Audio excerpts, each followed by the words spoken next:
We're going to do a little back to the future today. Think about the 1950s. Ah, those golden years. They were great. You remember things from the 50s? They were all round and smooth and chrome and silver. It was a different era, but think about the architecture of the things we used, like toasters, for instance, or even outboard motors and lawnmowers, all had a 1950s look to them. Now that didn't just happen. That evolved. And as I always say, if you work it hard enough, it all comes back to the railroad. And you've come back to us here at the Lake Superior Railroad Museum for another exciting episode of our video tours, and we thank you for that. As we kick off a brand new week here, we want to tell you that there's a new episode every single day, and you can binge watch them all at duluthtrains.com/video tours. Now to today's episode. We're going to talk about the Budd Car Company. Started in 1912 by Edward Budd, they originally made steel chassis and frames for automobiles. His first customer, the Dodge brothers. After that, though, he was international, making car bodies for automobile companies all around the world. Ralph Budd takes over the company in the 1930s and comes up with a new idea. It's called shot welding, and it's a way to weld stainless steel together without ruining its anti-corrosive features. And all of a sudden, stainless steel is the wave of the future. And they use it in train cars, and in fact, complete train sets. Like here on the Pioneer Zephyr. Notice something different?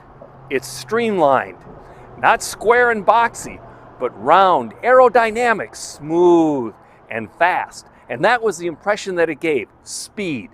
And that changed everything. All of a sudden, all the railroads were streamlining. They were all using stainless steel because of the anti-corrosive nature.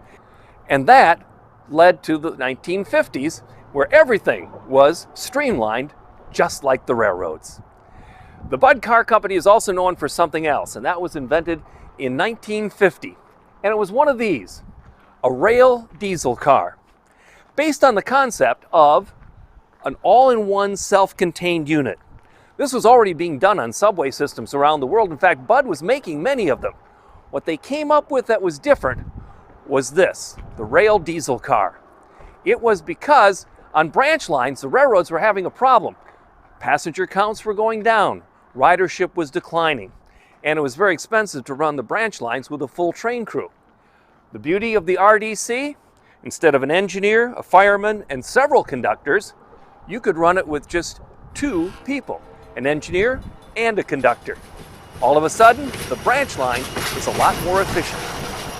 We have 2 Budd cars in our collection. Let's start with the first one. This is 9169. It's an RDC-1. They actually made 4 other models, a total of 5 in the complete Budd line. And this is an RDC-1. It's an entire passenger coach with 2 Detroit diesels underneath. What made the RDC a little different was that instead of like in a normal diesel-electric locomotive, where the diesel engine turns a generator that provides electricity to traction motors, this is a direct drive. It's a transmission and actually has a drive shaft. And there are 2 engines, one for each truck. And they work simultaneously in tandem. What's neat about the 9169 is, well, obviously, it's still decorated for our Christmas train because we just haven't been able to get anybody in to undecorate. But we use this car a lot on the North Shore Scenic Railroad. It started its life with the Chicago and Northwestern. It was built for them in 1950. They used it. They ended up selling it to the Chesapeake and Ohio. And from there, an alphabet soup of railroads and numbers until it ended up at the Blue Mountain and Reading Railway. And in 1989, the St. Louis and Lake County Regional Rail Authority purchased it, and it's on loan to the Lake Superior Railroad Museum for use on our North Shore Scenic Railroad, one of our more popular rides. Our other Budd car is an RDC-2. It's a little different than the RDC-1, which is an entire passenger coach. This one actually has a baggage area. So it's got the cab, the baggage area, and coach seats behind it.